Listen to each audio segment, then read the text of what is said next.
Quando morreu a Heloísa aos 29 anos, num acidente trágico, foi a primeira perda que a minha mãe viveu. Quando eu cheguei, eu pensei que eu ia encontrar uma mulher destroçada. Ela estava sentada, chorando, claro, com um terço na mão. Foram 3 dias e 3 noites esperando o corpo da minha irmã chegar. Foram 3 dias e 3 noites com aquela mulher, sem dormir, rezando, recrutando a coragem para viver aquele momento. Depois, quando morreu a Cida, minha última irmã, que veio a falecer, a mesma coisa. Quando meu irmão foi preso e ficou 4 anos na prisão, quando eu via minha mãe todo santo dia, na hora do almoço, sair de casa e levar uma marmita para ele lá dentro da prisão, para que ele pudesse comer a mesma comida que nós. Todo santo dia a mesma humilhação. O carcereiro abria aquela marmita, pegava o que ele tinha na mão e mexia a comida, ou era com uma caneta, ou era com um objeto.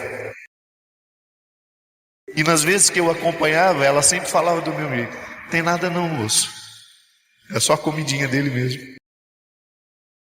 A minha mãe sempre esteve no lugar que ela tinha que estar. Ela nunca fugiu.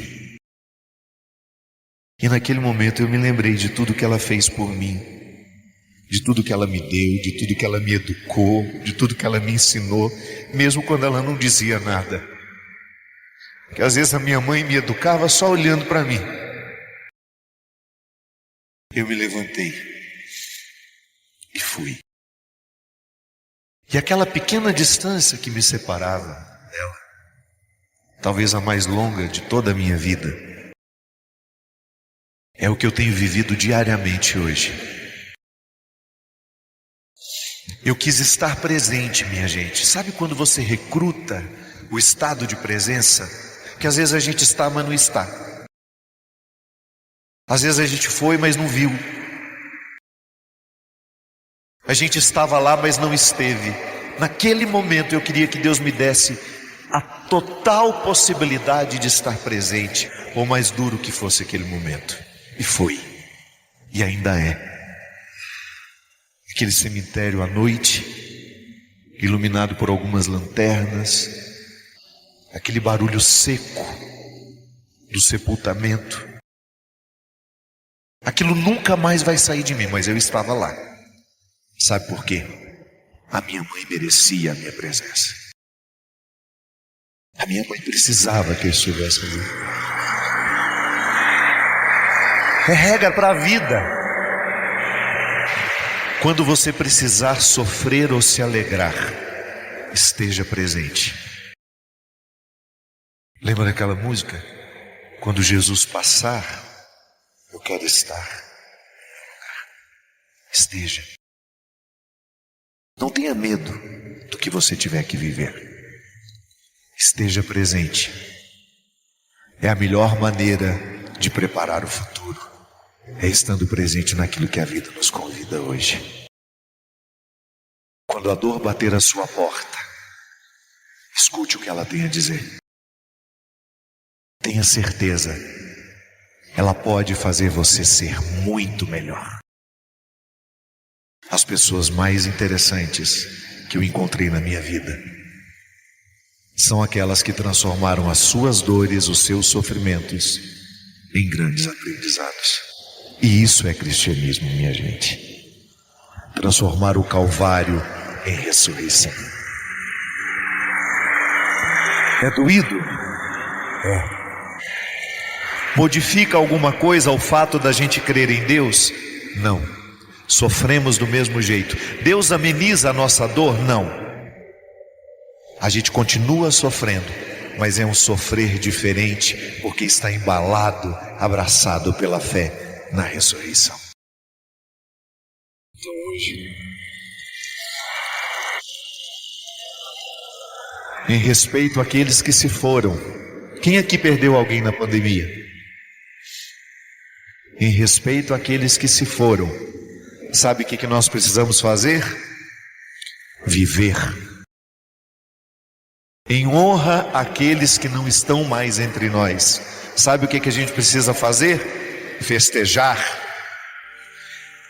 para celebrar a memória dos que não estão mais entre nós. Sabe o que nós precisamos fazer? Dançar, alegrar o nosso coração, porque a vida é o dom mais precioso que Deus nos deu, e a prontidão é a melhor forma de vivê-la. Tudo posso naquele que me fortalece. E Deus se utiliza das pessoas para cuidar de nós. A gente já cantou anteriormente. O cuidado de Deus é espiritual, porque Ele nos blinda com o seu amor, que se manifesta no amor próprio também. Quando você se ama, é o amor de Deus amando você.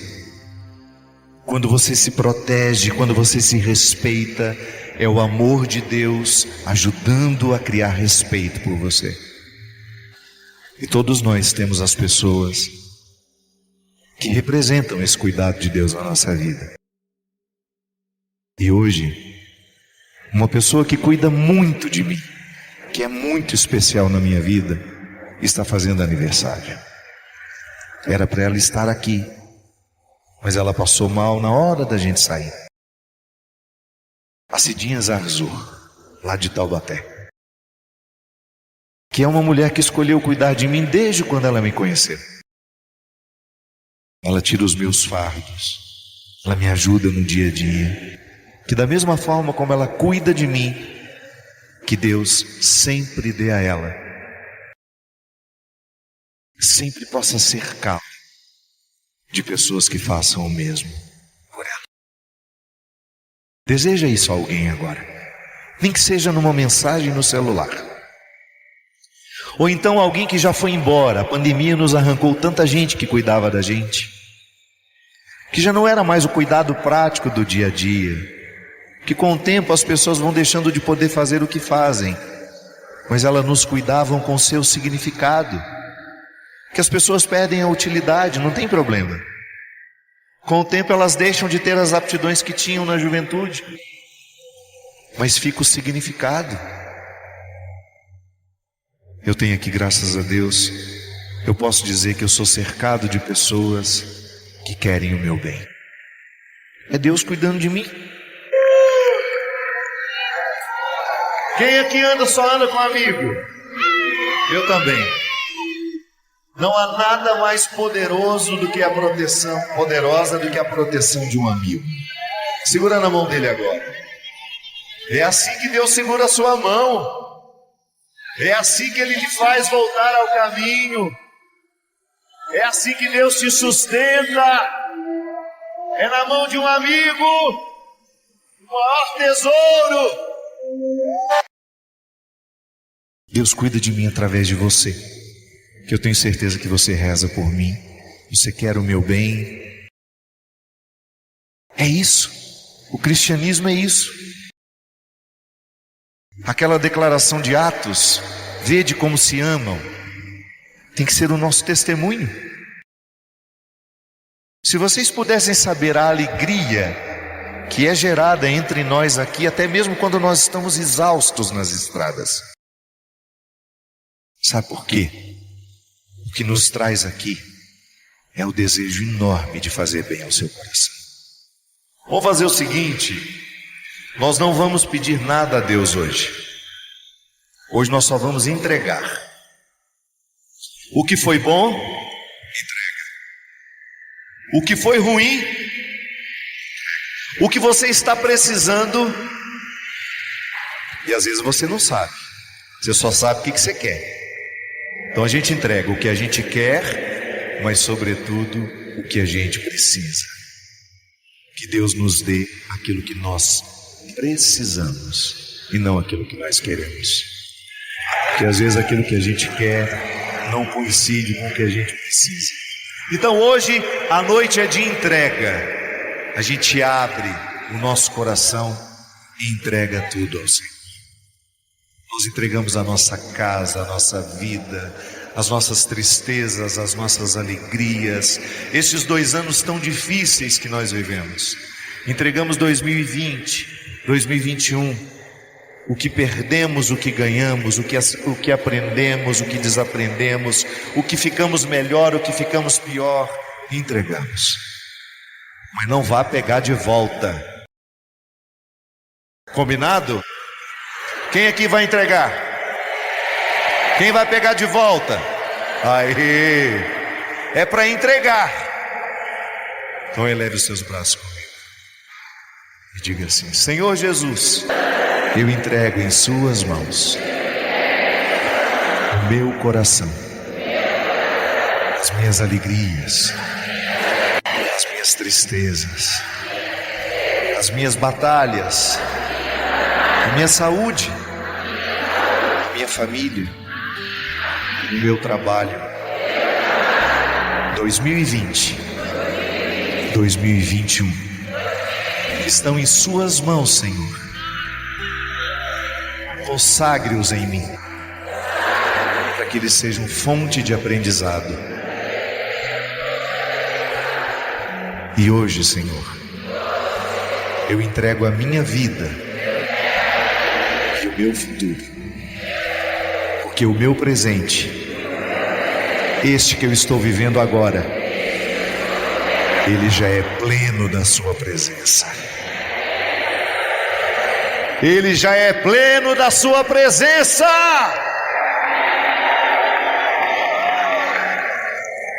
Tudo é toda honra, toda glória, tudo é do Pai.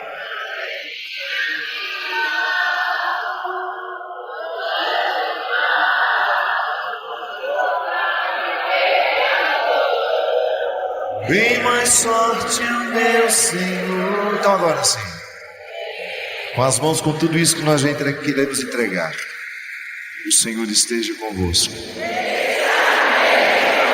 Por intercessão da bem-aventurada Virgem Maria, desça sobre nós, sobre o nosso Brasil, sobre os nossos corações, sobre as nossas famílias, a bênção e a proteção do céu, do Deus Todo-Poderoso, Pai, Filho e Espírito Santo.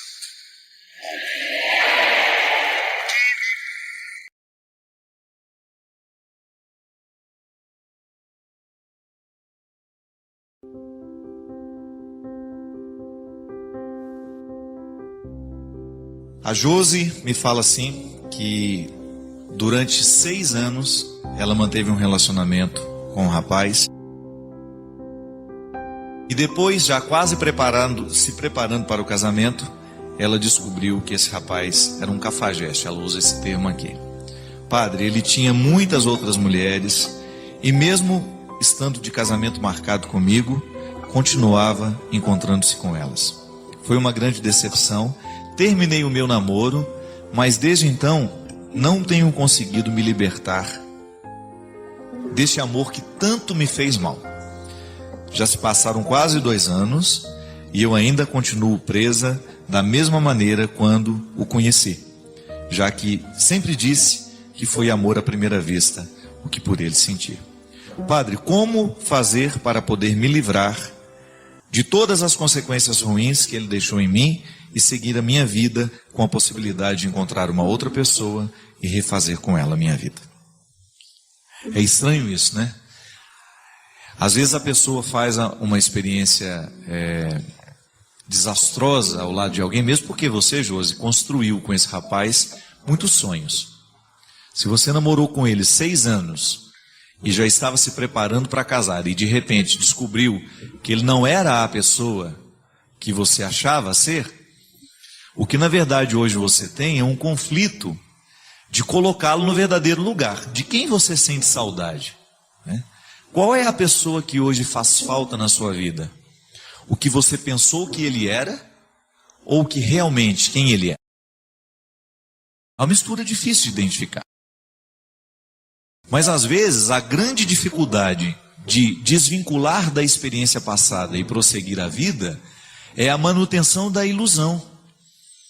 Você sente muito mais falta da pessoa que você julgava existir do que realmente existia. Isso faz parte do amor platônico, né, romântico. Quando você idealiza o outro de acordo com o seu desejo, e o outro, sem perceber, ou até mesmo percebendo, começa a vestir as amarras que você está colocando nele. É estranho isso, mas às vezes o erro nem é do outro. O erro é nosso que não quer enxergar.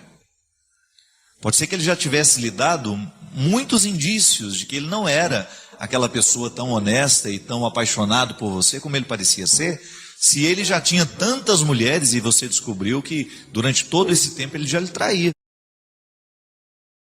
Ele acabava cumprindo um papel que eu não sei qual foi o grau de responsabilidade que você teve nesse momento. Porque às vezes nós criamos para o outro amarras que nascem das nossas projeções. Eu quero que você... E você começa a dizer isso. Você é tão fiel, eu sou tão apaixonado por você, você é tão especial, você é tão... Que o outro sabe que não é isso, mas começa a viver um papel como se fosse. Diferente de você ir devagar. Essa história de amor à primeira vista é muito perigoso. O amor ele tem que ser processual. Porque quando você fala que se apaixonou e que foi amor à primeira vista, você corre o risco de estar apaixonado não pelo que o outro é, mas por aquilo que você gostaria que ele fosse. Quantas pessoas, minha gente, eu já vi vivendo essa prisão. Eu não sou o que ela gostaria que eu fosse, mas ela quer tanto que eu seja que eu estou fazendo esforço para ser. Aí dura aí uns 2, 3, 4 anos até que todas as máscaras caem por terra. O verdadeiro amor é aquele que vai sendo descoberto à medida em que defeitos e qualidades são colocados à mesa. É uma crueza isso. É difícil? É. Mas conto de fadas, definitivamente nunca vi. Essa história de amor romântico, perfeito, onde o outro é tudo aquilo que eu imaginava ser, não.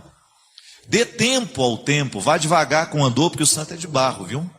Vá devagar com o andor, porque o namorado que você tem aí é de barro, é frágil. Vá devagar com o andor, porque a sua namorada é frágil, a sua esposa é frágil.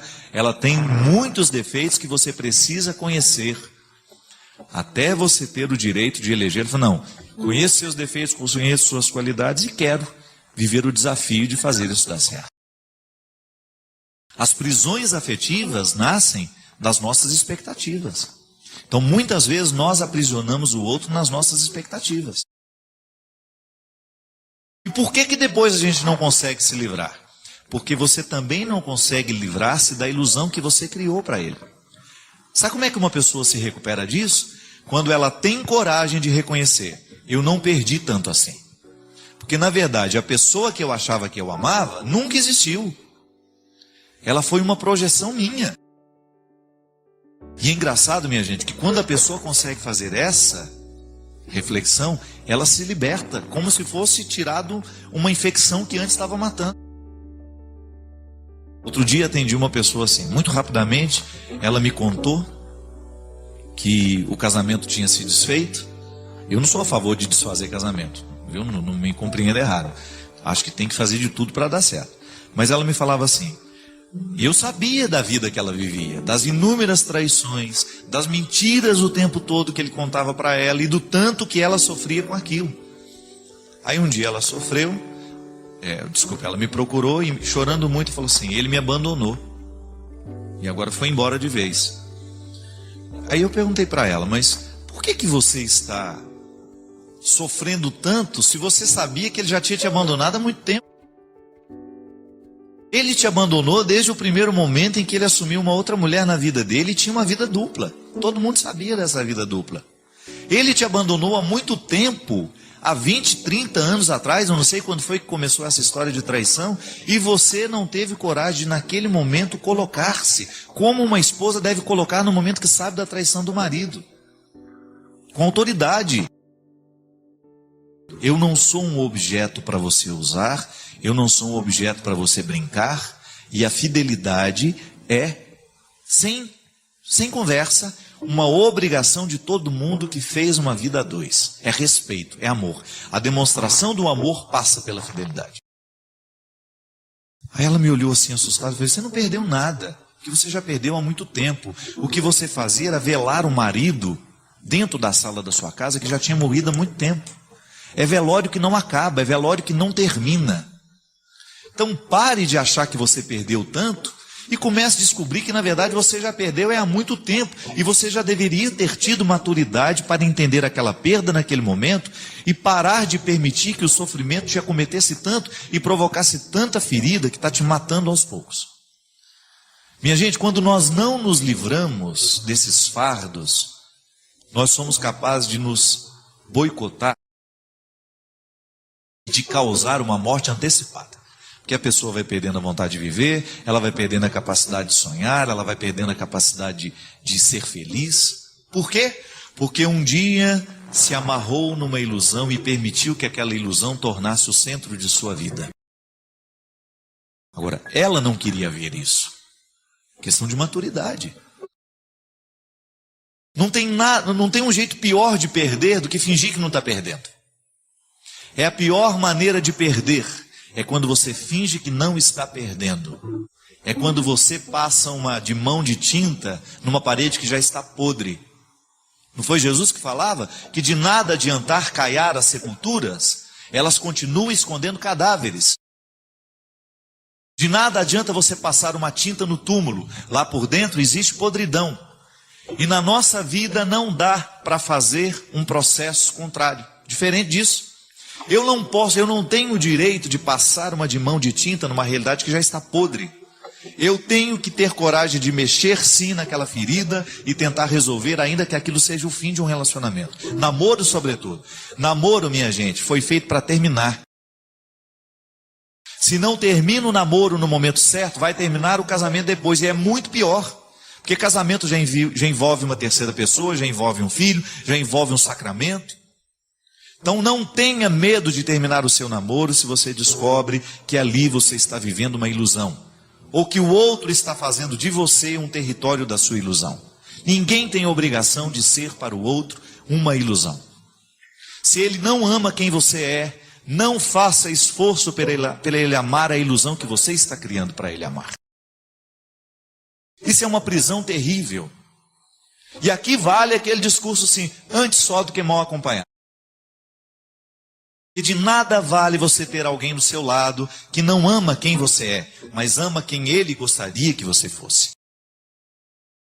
E é por isso que muitas vezes você vê aquela pessoa patinando num relacionamento, num namoro, que é autodestrutivo, que machuca, que estraga, que é infiel, às vezes até com agressão física. Eu já encontrei namorados que já vivem agressões físicas e não tem coragem de ter, não sei que coisa da minha vida sem ele. Então tá bom, vai ver o que vai ser a sua vida com ele. O Ben Alves tem uma frase maravilhosa, ele fala assim, a paixão do momento não vale o inferno da vida toda. Quebrar paixão, minha gente, é doloroso, porque a paixão não é a realidade. O amor é a realidade, paixão não. Paixão é aquele encantamento que você viu o outro pela primeira vez, ouviu ele algumas vezes e acha que aquela pessoa é a pessoa mais perfeita do mundo. Para com isso. O príncipe encantado tem unhas encravadas. Pede para ele tirar as botinhas dele para você ver. Tem suvaqueira de vez em quando. Mau hálito quando acorda. Retire essa coisa boba de ficar... A mesma coisa na amizade. Ele é o melhor amigo que eu tenho no mundo. Ele é confiável. Mentira. Uma hora ele pode cair, uma hora ele pode vacilar. E você vai ter que reconstruir aquela pessoa dentro de você do jeito certo. Padre Fábio, eu estou decepcionada com o senhor. Que ótimo. Então, a partir da decepção, você pode me conhecer. Que eu não sou um personagem para lhe agradar. Não tenho obrigação de ser um personagem para agradar ninguém. Eu tenho responsabilidade de ser em Deus o melhor padre que eu puder ser. Agora, se você se decepcionou comigo porque aquilo não aconteceu como você esperava, o problema não é meu, é seu. A imaturidade não é minha, é sua. Eu sou responsável por tratar as pessoas bem e ser inteiro para cada pessoa. Você também. Quantas pessoas às vezes se decepcionaram com você? Não é? Está decepcionada. Que bom. A partir da decepção nasce a verdade. E a partir da verdade podemos ser amigos de verdade. Não é assim? E não tem que ficar desesperado, não. Decepcionou-se com aquele seu amigo? Não tem problema. Reconstrua com ele, mas do jeito certo. Ah, mas não era mais como era no passado. Não tem que ser. Tem que ser do jeito que pode ser agora. É assim que a gente faz a vida dar certo, minha gente. Sem ilusões. Já chega as ilusões que o mundo quer enfiar dentro de nós. Não. É realidade. O cristão nasce da realidade. Jesus não é uma ilusão. Jesus não é um conto de fadas. A proposta de Jesus não é adocicada. É uma proposta dura. Não importa o momento da vida em que você se cansou. O que importa é que é sempre possível recomeçar. É necessário recomeçar. Recomeçar é dar uma nova chance a si mesmo. É renovar as esperanças na vida e, o mais importante, acreditar em você de novo. Sofreu muito nesse período? Chorou muito? Foi limpeza da alma. Ficou com raiva das pessoas? Foi para perdoá-las um dia. Sentiu-se só por diversas vezes? É porque fechaste a porta até para os anjos. Acreditou que tudo estava perdido? Era o início da tua melhora. Pois é, agora é hora de reiniciar, de pensar na luz, de encontrar prazer nas coisas simples de novo. Que tal um corte de cabelo arrojado, diferente? Um novo curso? Ou aquele velho desejo de aprender a pintar, desenhar, dominar o computador, ou qualquer outra coisa? Olha, quanto desafio! Olha quanta coisa nova nesse mundo de meu Deus te esperando. Está te sentindo sozinho? Besteira? Tem tanta gente que você afastou com seu período de isolamento. Tem tanta gente esperando apenas um sorriso teu para chegar perto. Quando nos trancamos na tristeza, nem nós mesmos nos suportamos. Ficamos horríveis. O mau humor vai comendo o nosso fígado até a boca ficar amarga. Recomeçar. Hoje é um bom dia para começar novos desafios. Onde você quer chegar? Ir alto? Sonhe alto. Queira o melhor do melhor. Queira coisas boas para a vida. Pensando assim, trazemos para nós aquilo que desejamos. Se pensamos pequeno, coisas pequenas teremos. Já se desejamos fortemente o melhor e principalmente lutarmos pelo melhor, o melhor vai se instalar na nossa vida. E é hoje o dia da faxina mental. Joga fora tudo que te prende ao passado, ao mundinho de coisas tristes, fotos, peças de roupa, papel de bala, ingressos de cinema, bilhetes de viagens e toda aquela tranqueira que guardamos quando nos julgamos apaixonados. Jogue tudo fora, mas principalmente esvazie seu coração. Fique pronto para a vida, para encontrar de novo o amor. Lembre-se, somos apaixonáveis. Somos sempre capazes de amar e ser amados. Amar muitas vezes, muitas pessoas. Afinal de contas, nós somos o amor. Porque sou do tamanho daquilo que vejo, e não do tamanho da minha altura. Essa faxina que o escritor desconhecido nos propõe, com esse texto que se chama Recomeçar, serve para nós nesse momento em que, ao olharmos para a morte do outro, pensamos a nós. Na filosofia a gente aprende que a única forma que a gente tem de experimentar a morte, antes de morrer, é claro, né? Porque a morte é o acontecimento que nós vamos, de fato, saber o que é morrer, é no momento que a gente morre. Não há uma outra forma de experimentar a morte pessoal senão morrendo. Então, como isso vai ser o ato definitivo, eu antecipo essa experiência quando eu olho para aqueles que morrem ao meu lado. Porque de alguma forma nós nos olhamos naquelas pessoas que se foram. É uma maneira que eu tenho, que você tem, de olhar para a sua morte, é naquele que morre. É um impacto sobre nós. A morte dos outros nos impacta. E ao olhar, ao sentir esse impacto, é natural que você também passe a sua vida limpa. que todos nós queremos ser felizes. Às vezes não somos felizes é por causa das escolhas erradas que a gente faz.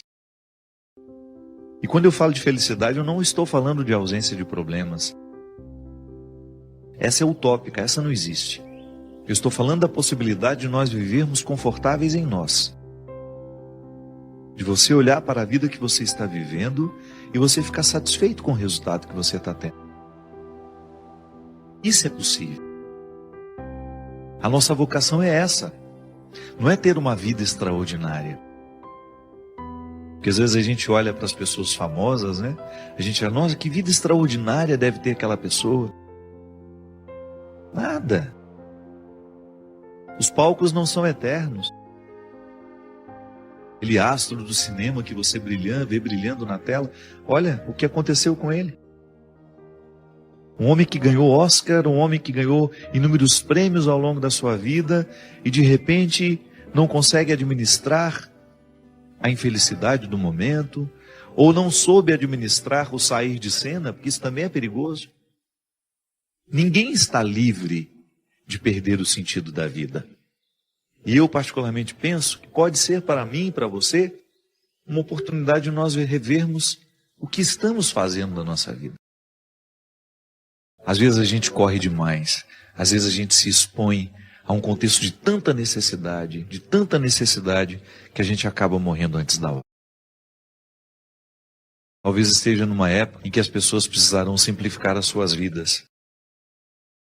Que quanto mais a gente pode, mais complexo a gente fica. E quando somos muito complexos, a gente se perde no contexto das escolhas, a gente tem dificuldade de encontrar o que é essencial. Porque aquele que pode muito, ele corre o sério risco de não escolher o que ele realmente precisa. Porque entre aquilo que a gente pode e entre aquilo que a gente realmente precisa, há uma distância muito grande.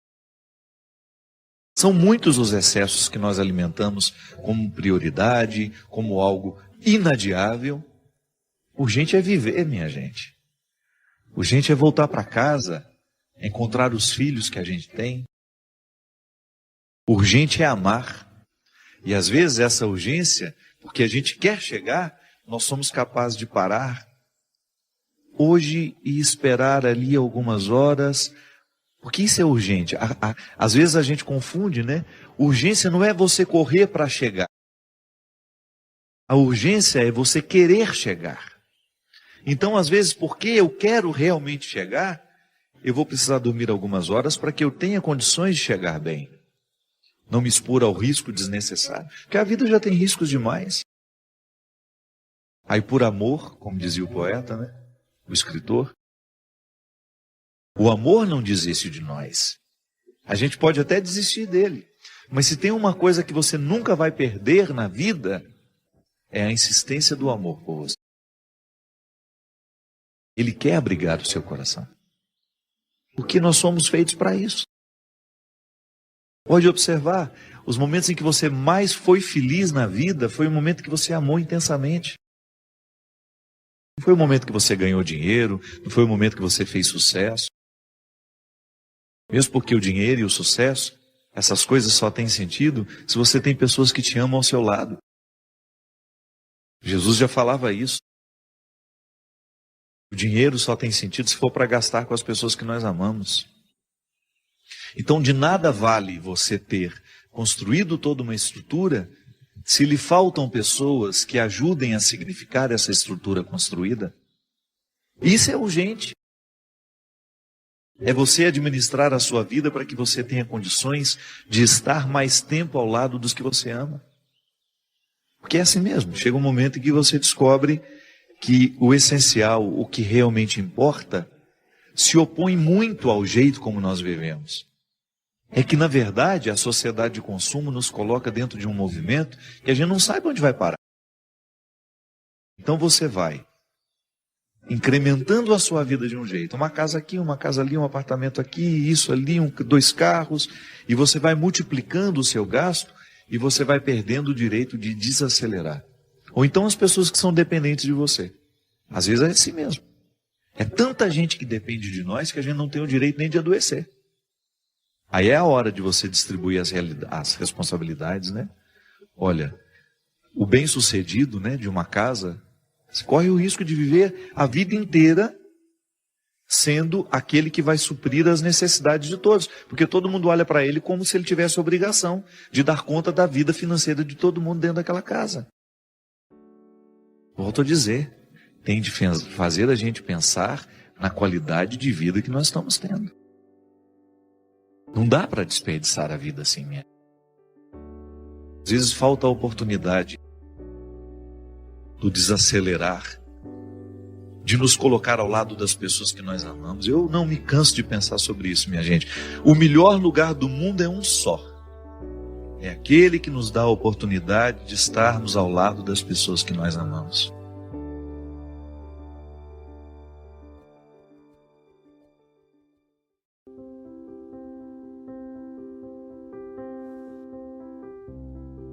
Sejam honestos. Aprendam comigo o significado de ser gente, de lidar com a indigência diariamente e de ter a oportunidade de, a partir dessa indigência, experimentar o que temos de mais sublime. E da cruz só nos brotam realidades sublimes. Às vezes levamos um tempo para identificar que era sublime, mas o tempo, quando retira a poeira dos fatos, dos acontecimentos, a gente descobre quão sublime foi o resultado de tudo aquilo que nós precisamos enfrentar. Nós vamos para um rápido intervalo e a gente volta já já com o programa Direção Espiritual. Estamos de volta com o programa Direção Espiritual. Obrigado você que participa conosco, você que nos divulga. Quero agradecer muito o carinho de todas as pessoas que fazem parte da história do programa Direção Espiritual, pelos eventos Brasil afora, eu sempre recebendo o testemunho de pessoas. Padre, nossa família toda quarta-feira se une para assistir. Me sinto muito responsabilizado. Essa oportunidade de falar com tantas pessoas, de levar uma palavra que possa tornar mais viva a nossa vida, ou acender as consciências que estão esquecidas. Às vezes a gente vai ficando um torpor, vai entrando dentro de uma mesmice espiritual, a gente vai perdendo a oportunidade de crescer e de repente escuta uma coisa aqui que possa fazer bem. Esse é o nosso objetivo. Eu me sinto muito feliz de fazer parte deste movimento que a Canção Nova realiza todos os dias, mantendo 24 horas uma programação com o objetivo de fazer bem às pessoas que nos assistem. Lembrando que no dia 18, que é o próximo domingo, é isso? Dia 18 de setembro, eu estarei em Teresina. O show vai ser às 21 horas, lá no Teresina Hall. Quero convidar vocês que são Teresina e região, para estarem conosco. No dia 21 de setembro, eu estarei em Guariba, São Paulo. Guariba, o local será na Arena Vila Roca, às 21 horas. Você que também é de Guariba e região, programe-se para estar conosco lá. Show, o nosso novo trabalho, que chama-se A Estrada Sou Eu. Um show bastante bonito, muito significativo. Momento de reflexão, de música, onde nós procuramos tornar a noite, né? Geralmente nós saímos de casa para tantas coisas, mas tornar um momento musical, um momento de alegria, também com repercussões na nossa alma. No dia 23 estarei em Curitiba e o show será no Teatro Positivo. Você é o nosso convidado, às 21 horas. No dia 24, eu estarei em Joinville, na Arena Multiuso, no Centro de Eventos Carl Hansen. Já fui em Joinville, muito tempo que não vou. Vai ser uma alegria muito grande poder voltar a Santa Catarina. Convidar todas as cidades aí que são vizinhas a Joinville, para no dia 24 de setembro estarem conosco. E no dia 25 de setembro estarei em Niterói, no ginásio Caio Martins, a partir das 19 horas. Quero agradecer também a oportunidade que eu tive de estar no Rio de Janeiro. Meu querido Dom Arani havia nos pedido um evento para uma comunidade que ele queria que nós ajudássemos. Eu acho que era na construção de um elevador lá na paróquia, que ficava lá em Rio das Pedras. E a comunidade não tinha condições nem mesmo de a gente fazendo o show beneficente. Tem custos, né? Tudo tem custos. A equipe de trabalho é muito grande. E montar um evento dá trabalho, gasta muito dinheiro para poder, e nem sempre as comunidades conseguem fazer isso. E nós tivemos a graça de ter o evento no Vivo Rio, coordenado pelo meu querido Raudrinho e a Léo, lá da Talentos.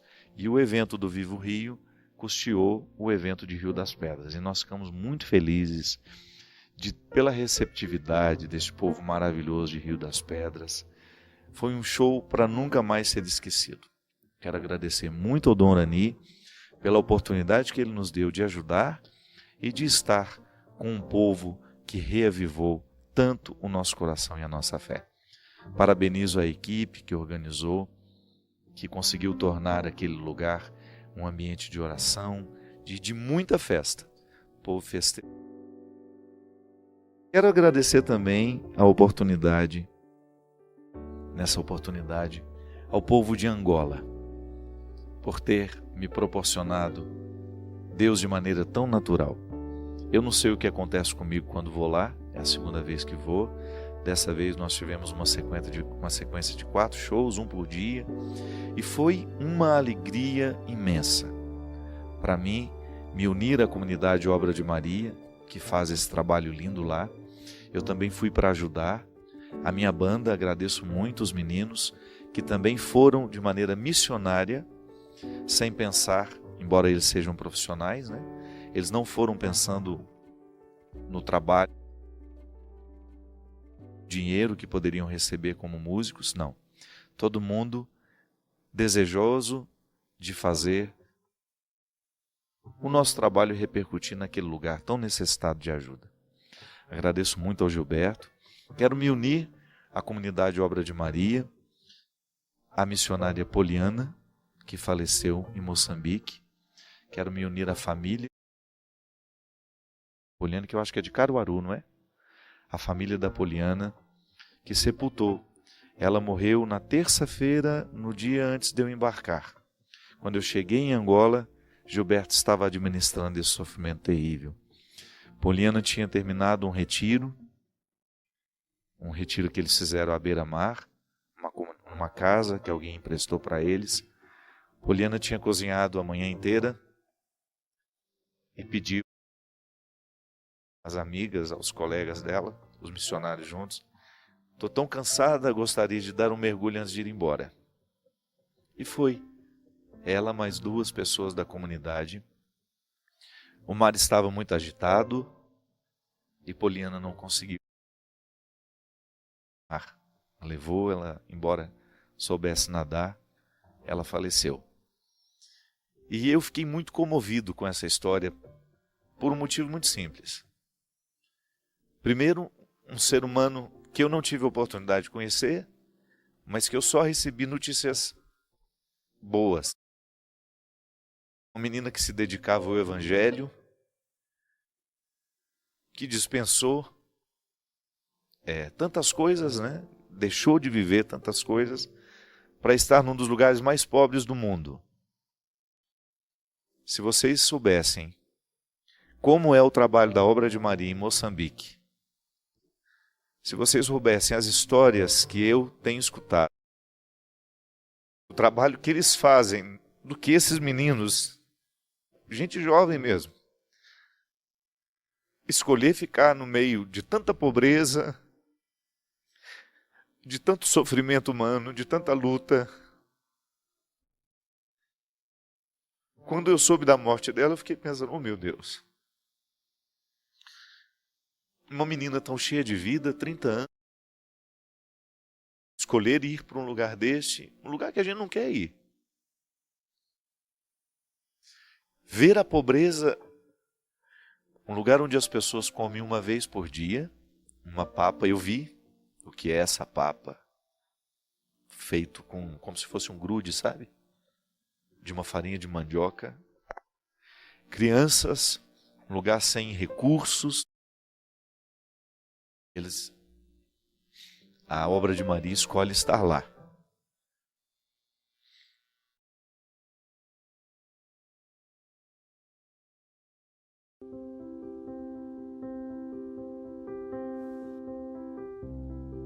Cinco letras, né? Jesus. Então, os 5 segredos do amor, no fundo, é viver essa dimensão de Cristo. Cristo vive em mim. Mas essa integridade cristã, esse equilíbrio vital, esse segredo da paz, desse shalom, que é isso, né? Paz é isso, né? É shalom, é integridade, é harmonia, é estar de bem, né? É estar saudável, estar feliz. Ele tem leis de atração.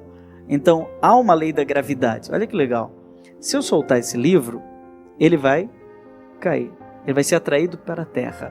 Nós também somos atraídos para a Terra. Há uma dimensão terrena que nos atrai. Mas se eu soltar a minha alma, ela vai subir. Então, há uma dimensão de sopro em mim que tende a subir. Santa Teresinha do Menino Jesus tem trechos assim escritos maravilhosos. Ela fala que ela é um passarinho, que Jesus vai levar ela para o céu como num elevador. É a ideia da atração. O Padre Léo tinha isso muito claro. Buscai as coisas do alto. Tornou-se um momento crucial na vida dele isso, né? Percebeu? A lei da gravidade... Ele foi muito térreo mesmo, né? A gente que viveu com Léo sabe. Térreo.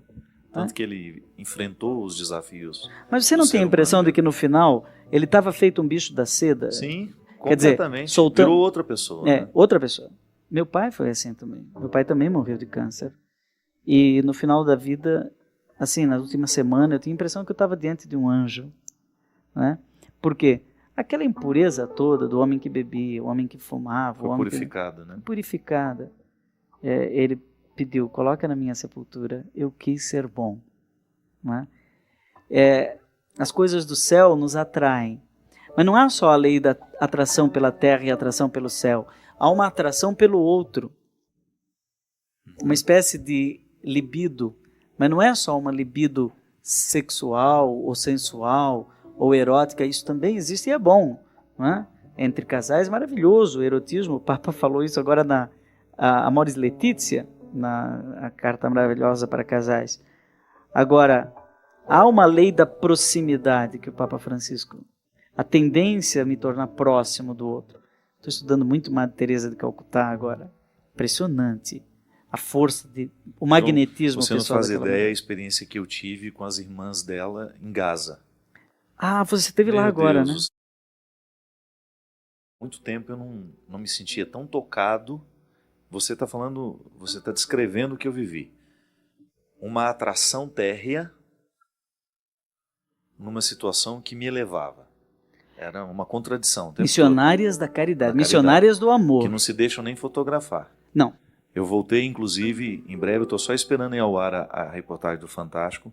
Eu quero iniciar um trabalho hoje aqui no Brasil de ajuda à comunidade cristã que vive em Gaza, que é liderada pelo Padre Mário. Mas a gente não pode nem fazer propaganda delas. Eu quis ajudar lá no dia, ajudei pessoalmente, mas voltei para o Brasil com um desejo muito grande. E eu pedi, irmã, a gente não pode nem tirar uma foto com a senhora?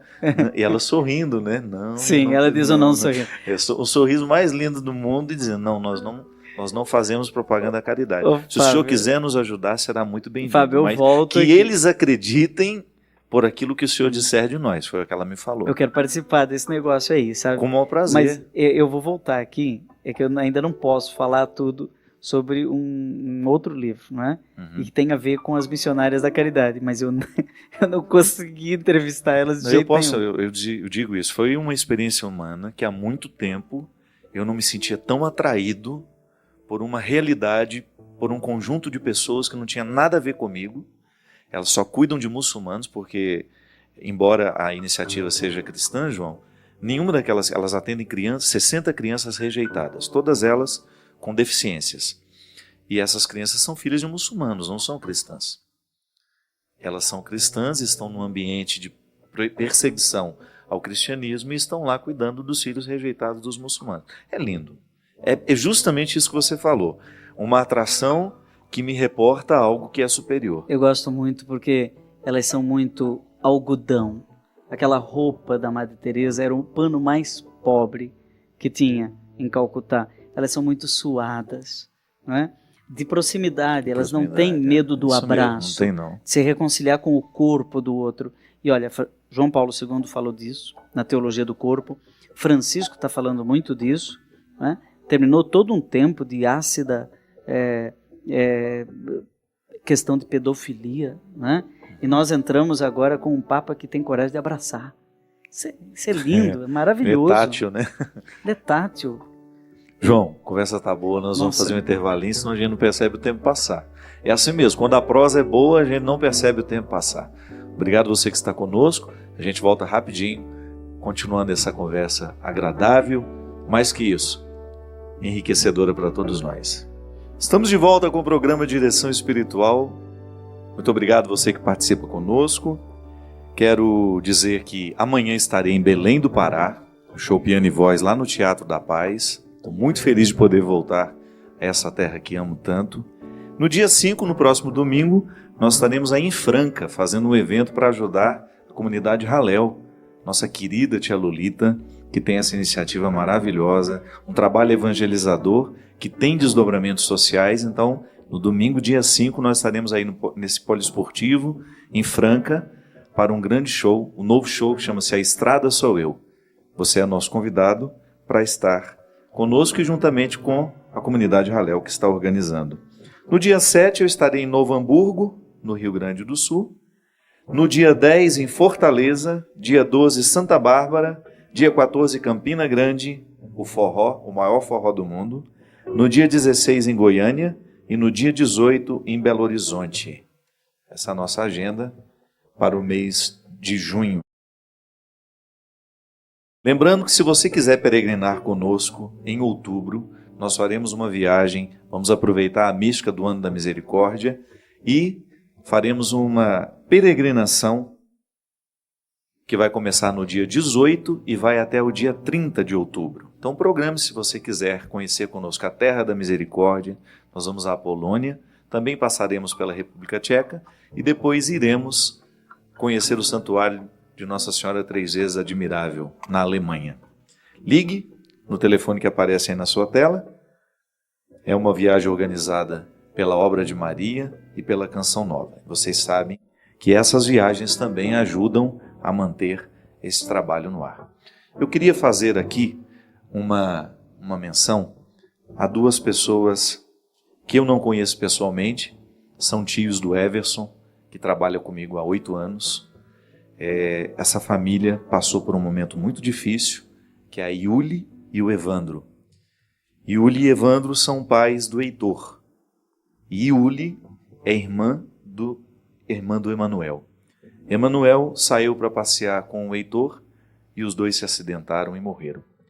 Yuli precisou sepultar no mesmo dia o irmão e o filho. E a Miriam, que é a mãe do Emanuel.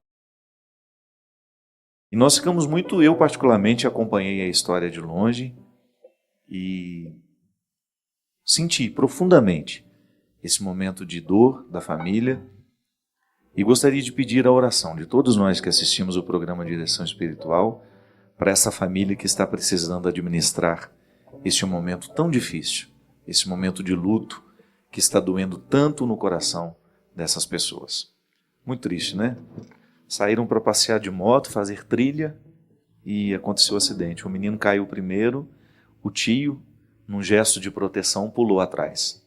Caíram os dois num abismo. E infelizmente não teve nenhuma oportunidade de salvá-los. Essas situações são daquelas que parece que todas as palavras do mundo não são suficientes. Não. E uma só já é demais. Aí a gente não sabe se fala ou se cala. Eu acho que o melhor é rezar. É interessante que o sentimento cristão, por exemplo, o que nos ocorre, né? Eu nunca vi essas pessoas. Eu senti a dor pelo Everson, né? Que o Everson ficou muito abalado. São primos dele e a família ficou toda muito sofrida. É engraçado, é interessante como a gente identifica esse amor cristão, né? de você sentir a dor do outro, mesmo sem saber quem são, sem nunca ter estado com eles e sentir aquela dor. Pois sabe, Fábio, eu acho que nós às vezes não levamos muito a sério esse fato de não sermos completos. Eu não sou total. Eu preciso de você para ser o mesmo. Quando morre pai, mãe, irmão, parece que morre um pedaço da gente. Principalmente pai e mãe. Né? É uma perda que morreu um pedaço danifica da gente. bem a gente. Né? E eu só me integro no outro. E quando o outro desaparece, principalmente num caso desse, né, de maneira tão surpreendente e assim, parece que não aconteceu. Você acorda e diz, não, mas não é possível, eu sonhei. Foi mesmo. É verdade, a gente se dá notícia todos os dias. Né? Não é verdade? A gente morre. Cada um morre. Mas é interessante identificar esse princípio da compaixão nos movendo na direção de um sofrimento que não é nosso e sendo assumido por nós de maneira tão intensa. Eu achei muito interessante experimentar isso, de identificar que isso é um cristianismo, que se nós deixarmos se a gente de fato intensificar esse sentimento, a gente fica amigo da humanidade. O sentimento nos aproxima muito. A gente não pode perder a capacidade de se extasiar e nem de se indignar. O Papa Francisco tem uma palavra que eu não gosto muito da tradução, mas é isso. Ele disse, olha, não caia na habituação. Não se acostume. Santo Agostinho costumava dizer, o costume mata o êxtase. Mas todo mesmo dia a mesma comida, né? Faz sempre... Depois se acostuma e aquilo perde o encanto. O marido que perde o encanto para a esposa, até o dia que vem a perda. E aí não tem jeito. Quer dizer, eu só peço a Deus que a morte não me encontre um dia solitário sem ter feito o que eu queria. Né? Por que eu não falei para aquela pessoa, eu te amo? Por que eu não dei um abraço mais gostoso? Não é tanto filho que nunca disse isso pro pai. Aí o pai morre. Aí fica aquele remorso. Demora para curar, né? Ixi, às vezes leva uma vida inteira e não consegue se livrar disso, né? Eu não disse remorso aquela outra palavra. Coisa, não pedi perdão. Não peça perdão. Esses são os tais dos segredos do amor, né? Os 5 segredos do amor. Me explica essa capa. Por que ela é tão... é o celular, né? Isso aqui foi muito pensado, porque o livro começa com essa história da senha. Descubra, né? a senha de acesso para uma vida saudável e feliz. Exatamente. Quem ama, vive melhor, né? Você vai gostar dessa. Aqui no livro eu conto. Tá tão sério esse negócio da senha, que diz que o sujeito chegou no velório e nem chegou perto do morto, já pegou o celular e começou a querer, né, no WhatsApp, mexer não sei no o quê. celular. Aí não tinha conexão, ele perguntou assim, alguém sabe a senha? Aí a pessoa estava indignada, falou, respeito o morto, tudo junto? Maiúsculo, minúsculo. Quer dizer, então a senha é uma metáfora, uma comparação para dizer que esses 5 códigos são de conexão, né? Amar a Deus sobre todas as coisas é o próximo com si mesmo. Abrir-se, por exemplo, escutar. Escutar é uma habilidade que Jesus tinha. Eu estou encantado, Fábio, com a capacidade de Jesus de fazer pergunta. Estou fazendo uma coleção mais que de dar respostas, né? Às vezes a pessoa fazia uma pergunta e ele respondia... maiútica. Ele respondia com outra pergunta. O que vocês estão conversando pelo caminho? Lá no Emaús. Essa eu acho muito engraçada. Aí eles falam, você acaso é o único estrangeiro em Jerusalém que não sabe o que aconteceu por esses dias? Curioso também, né? Ele, né? O que vocês estão conversando pelo caminho? Imagina um estranho chega e pergunta... conheço. Aí eles dizem, vocês por acaso deram fora nele, né? E ele, que era Jesus, podia ter dito, é que vocês não estão me reconhecendo, sou eu. Não. Não sei, o que foi? Me conta. Deu a oportunidade deles falarem. Quer dizer, a capacidade de escutar. Chegou para um doente pedindo, me ajuda, o que você quer que eu te faça? Certamente ele não queria um prato de comida, ele queria a cura. Mas Jesus deixava o outro se expressar. Isso é bonito. um jeito. Eu acho que é mais difícil a pessoa ser amável do que ser amorosa.